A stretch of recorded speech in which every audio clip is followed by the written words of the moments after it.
Olá, tudo bem? Hoje nós vamos falar sobre sacerdócio, a base ministerial do reino de Deus. Então, para nós entendermos, nós vamos ver lá, Abraão, Isaac e Jacó tiveram um ministério de intercessão. Quando você começa a ver o que ocorreu com as suas gerações, isso provoca em você a vontade de se tornar um intercessor. Deus busca homens e mulheres dispostos para se formar um exército, e não uma audiência, não uma plateia, não um bando de ovelhas burras. Ele quer um exército para trabalhar para ele. O maior problema é como motivar esse exército. Então, eles podem ser ativados se aplicando pressão sobre eles. Eles vão funcionar por um período. E parece até que está tudo bem, está indo tudo direito. Mas não vão durar para sempre. E quando o líder desaparece ou o líder se ausenta, as pessoas também desaparecem. Porque não entendem que a cultura é mais forte que a unção. Uns podem ser, outros podem não ser. Então a cultura tem que ser sempre mais forte que a unção.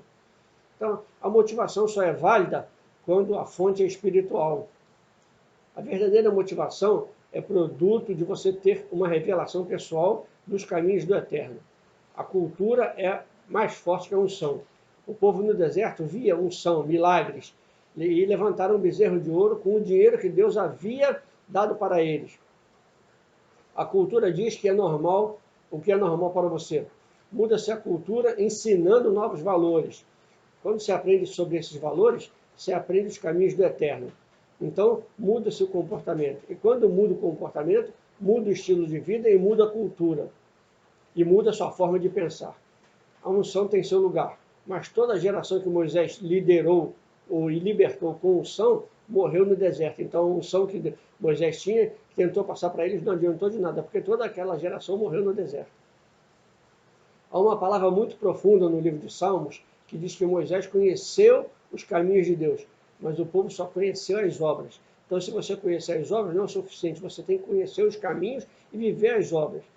Então, lá no Salmo 103, verso 7, diz: manifestou os seus caminhos a Moisés e os seus feitos aos filhos de Israel.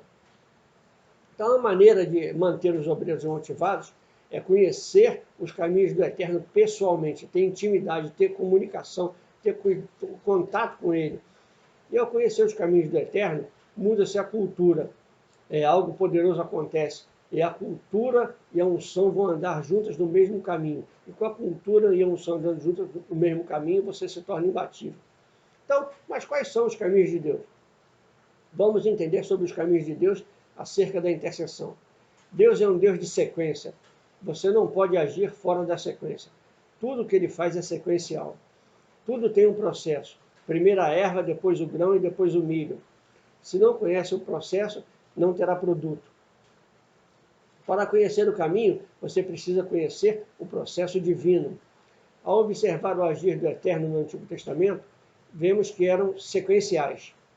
Porque tem um processo para que se torne um produto. Tem que ter um processo para que se torne um produto. Já imaginou se Deus fizesse os seres viventes antes de fazer a água? Ou se ele fizesse os peixes antes de criar os mares? Um Deus sábio trabalha com sabedoria. Com Israel não foi diferente. Os caminhos do povo judeu obedeceram a uma sequência divina. O primeiro lugar onde Deus os conduziu foi ao Sinai, para que eles tivessem um encontro com Deus. A primeira palavra que lhes deu foi sobre moral, dando-lhes os 10 mandamentos. Depois, no mesmo monte, Moisés recebeu sua revelação. E quando Deus se manifestou, o povo o rejeitou.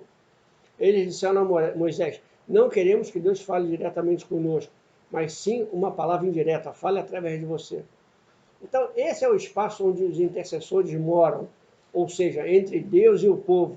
O intercessor é como se fosse um intérprete, um representante. Deus queria que todo o povo se tornasse sacerdote diante dele. E quando rejeitaram receber a palavra direta dele, Deus iniciou uma ordem sacerdotal.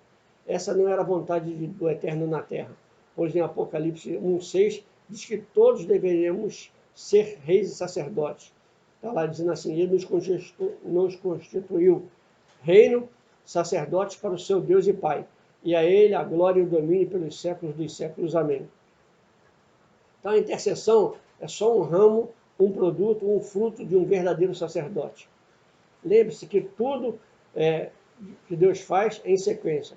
Veja a sequência do Eterno: sacerdote, profeta e rei.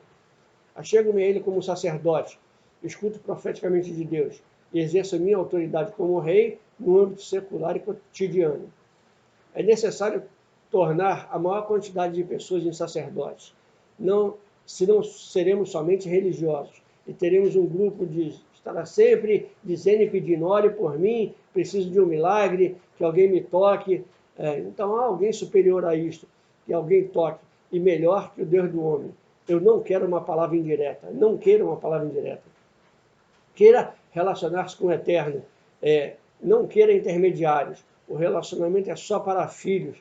Quanto mais você se relaciona com ele, mais você terá intimidade, mais terá conhecimento dele, mais reconhecerá a sua voz. Então, este é para aqueles que convivem e nunca se enganarão ou se perderão.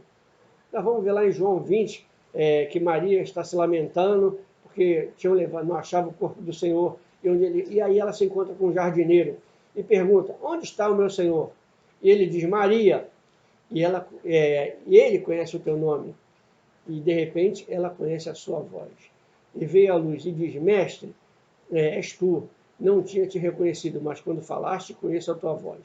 Então, você conhece a voz de Deus, você nunca vai se perder na transição, você nunca vai se perder pelo caminho, você nunca vai errar o caminho, você nunca vai errar a posição, porque diz que as ovelhas conhecem a voz do seu pastor. Então, o plano de Deus para conquistar seu bairro, sua cidade, sua nação, é colocar um sacerdote em cada lar.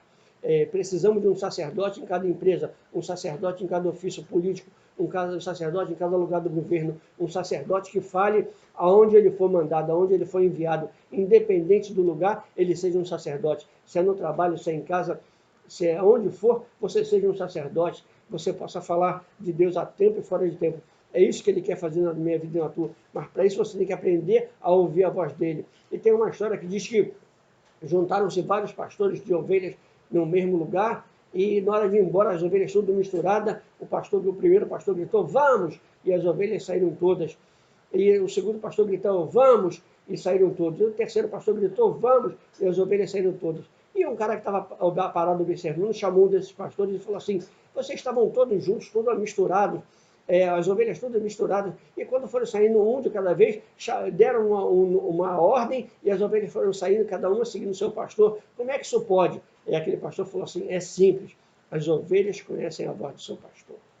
Então é isso que eu quero que você entenda, que você não mais como ovelha, mas como filho, e o filho ainda mais, o filho tem que conhecer muito mais a voz do seu líder, do seu pai. Não, se a ovelha conhece a voz do pastor, o filho muito mais conhece a voz do seu pai. E essa mensagem que eu quero deixar para você: aprenda a ouvir a voz do seu pai, aprenda a ouvir a voz daquele que chamou das trevas para a sua maravilhosa luz, aprenda a ouvir a voz daquele que é tudo sobre tudo e sobre todos. E você nunca vai errar o caminho, você nunca vai se perder no caminho, você nunca vai ser um coitadinho, porque você é filho, e filho tem direito da herança, tem direito a tudo que o pai tem. E eu quero deixar essa mensagem para você, te abençoar em nome do nosso Rei, Senhor e Salvador Jesus Cristo, e declarar para você: ainda dá tempo.